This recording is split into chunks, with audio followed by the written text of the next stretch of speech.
ओम श्री गणपति नमः। श्री गणेश की वंदना कर, दिन के स्वामी सूर्य देव तथा कल के स्वामी भोले शंकर की आराधना कर, इष्ट देव का ध्यान धर, गुरुजनों को नमन कर, अभिनंदन करते हैं आपका वरुण स्टो द्वारा विशेष प्रस्तुति में जीवित पुत्री का व्रत पर। आज जीवित पुत्री का व्रत है जो सुबह से आरंभ हुआ है और इसके यह कल समाप्त सुबह में होगा।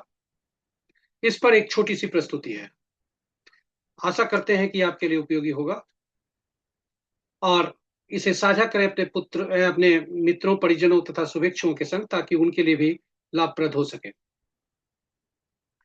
ज्यादा समय नहीं लेंगे गणेश की स्तुति करते हुए, ताकि जो है उनको उनके आशीर्वाद से न विघ्न हो व्रत में, न कहीं बाधा हो और कार्य की सिद्धि हो।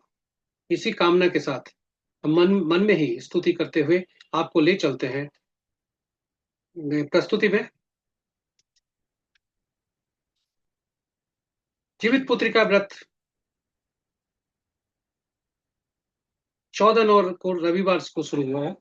आज कल की का जो धूप का ये था, सूर्य देव की जो ताप थी, आज थोड़ी कम है, चूंकि उनका भी आशीष है और वर्षा भी हुई है। आज 5:04 प्रातः पर यह व्रत आरंभ, एक तरह से अष्टमी तिथि का आरंभ है। और यह व्रत जो है 15/9/25 को अष्टमी तिथि समाप्त होगा, 3:06 भोर में, यानी आज भोर में। और यदि हम देखें तो शुभ मुहूर्त क्या है व्रत के पारण का। अष्टमी तिथि समाप्ति 15/9/2025 को 3:06 भोर में है और व्रत समाप्ति मुहूर्त स्वाभाविक है 3:06 भोर के बाद ही होगा।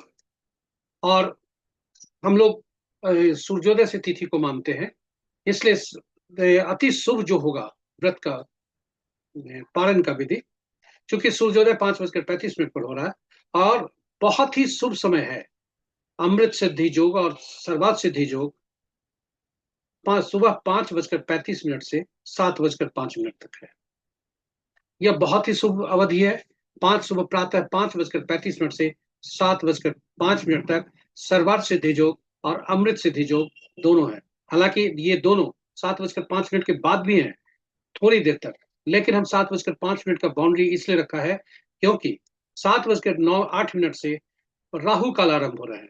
इसलिए जो भी पारण है आप 5:35 से 7:05 के दौरान कर लें, यह श्रेयस्कर होगा।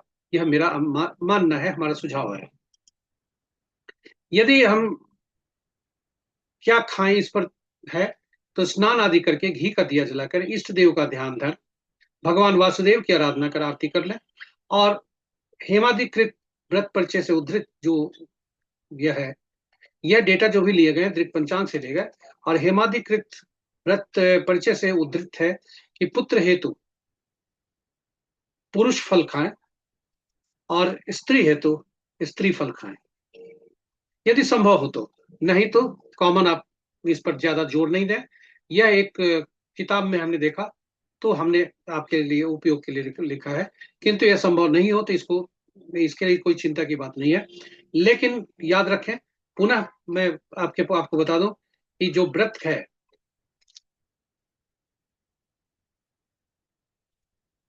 जो व्रत का समय उसको याद रखें।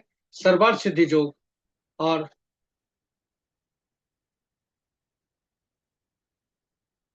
यह जो अति शुभ समय है सर्वार्थ सिद्धि योग और अमृत सिद्धि योग के दौरान 5:35 से 7:05 के बीच का समय, उसी में पालन करें। और हर हाल में राहु काल आरंभ होने के पहले 7:08 से प्रातः आरंभ हो रहा है, तब तक राहु काल में कोई भी कार्य आरंभ नहीं करना चाहिए।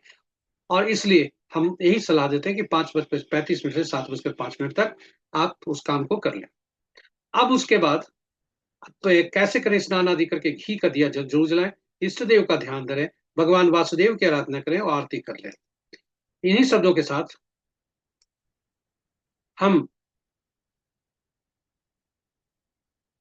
आपका व्रत और यज्ञ सफल हो, इसकी यह कामना करते हैं। इसमें दृक पंचांग से डेटा लिए गए, जो भी हम डेटा समय जो भी लिया है दृक पंचांग से लिए गए हैं। और वरुण रसू द्वारा यह प्रस्तुति हुई।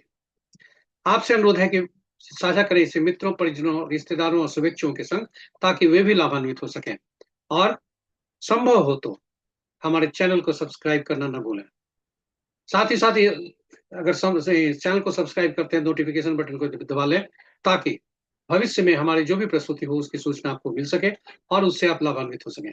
इन्हीं शब्दों के साथ हम यहाँ विराम देते हैं अपने पद को।